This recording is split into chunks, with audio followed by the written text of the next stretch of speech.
সাহাব, একটু আমাদেরকে জানাবেন সাকিবের এই সিদ্ধান্ত কিভাবে দেখছে বিসিবি এবং তার ভক্ত সমর্থক? এদিকে বিসিবির আজকের সভার আলোচনাসূচিতে কি কি রয়েছে?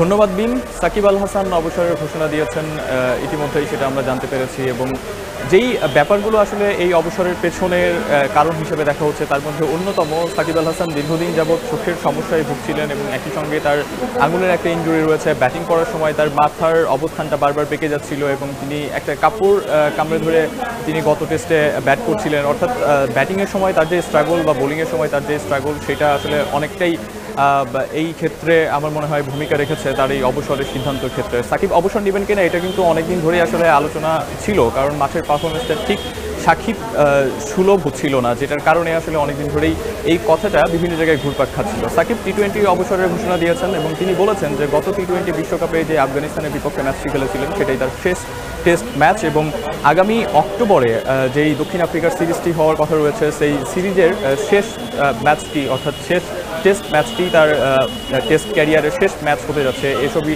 আসলে তিনি বলেছেন। এছাড়াও আরও একটা ব্যাপার, সেটা হচ্ছে যে রাজনৈতিক যে পট পরিবর্তন হলো সেখানে সাকিব এমপি হিসেবে দায়িত্ব পালন করেছেন। তো সেই জায়গাতে যখন দেশের ক্ষমতার পট পরিবর্তন হয়েছে সেই সময়টাতে বেশ কিছু অভিযোগ এসেছে আসলে সাকিবের উপর। তো ইনজুরি সমস্যা, চোখের সমস্যা, মাঠের পারফরমেন্স এবং মাঠের বাইরের যে ঘটনা প্রবাহ গত কিছুদিন ধরে, সেই সব মিলিয়েই আসলে কারণ মিলিয়েই আসলে অবসরের ঘোষণাটা দিয়েছেন এবং আনুষ্ঠানিকভাবেই আসলে তিনি অনেকটা কথা বলেছেন বোর্ড পরিচালকদের সঙ্গে। আজকে বিকেল 4টায়, অর্থাৎ কিছুক্ষণের মধ্যেই বা ইতিমধ্যেই শুরু হয়ে গেছে বোর্ড পরিচালকদের মিটিং। বোর্ড পরিচালকরা ইতিমধ্যেই যারা আসার কথা ছিল তারা চলে এসেছেন সবাই।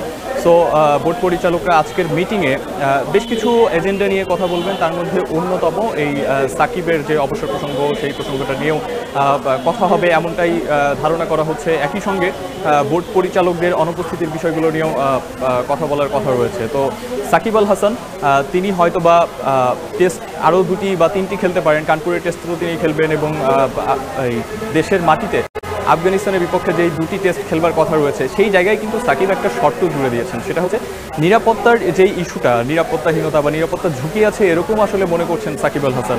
তো সেই ক্ষেত্রে বোর্ড বা প্রশাসন যদি তাকে নিরাপত্তার সেই জায়গাটাতে একটু তাকে যেটা বলা হয় আশ্বস্ত করতে পারে, তাহলে হয়তো বা সাকিব আল হাসান দেশের মাটিতে, অর্থাৎ হোম অফ ক্রিকেট বলা হয় যে শেরে বাংলা মিরপুর ক্রিকেট স্টেডিয়াম, সেই টেস্টেই হয়তো বা ভক্ত সমর্থকদের সামনে তিনি তার ক্যারিয়ারের শেষ টেস্টটা তিনি খেলতে পারেন। টি-20 ফরম্যাটে 129টা ম্যাচ খেলেছেন সাকিব আল হাসান, সেখান থেকে 149টা উইকেট, দেশের মধ্যে সর্বোচ্চ উইকেট শিকারী, এবং 2551 রান তিনি করেছেন, দেশের মধ্যে যেটা সর্বোচ্চ।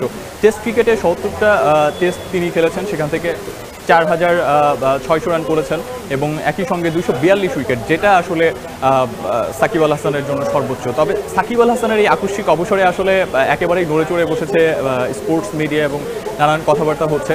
এখন বোর্ড মিটিংয়ে কি সিদ্ধান্ত হবে সেটার উপরই আসলে ডিপেন্ড করবে যে তারা আসলে কি ভাবছেন সাকিবের অবসর নিয়ে। বিসিবি থেকে সরাসরি যুক্ত হয়েছিলেন সহকর্মী আরিফুল সাহাব। দর্শক, সাকিব আল হাসানের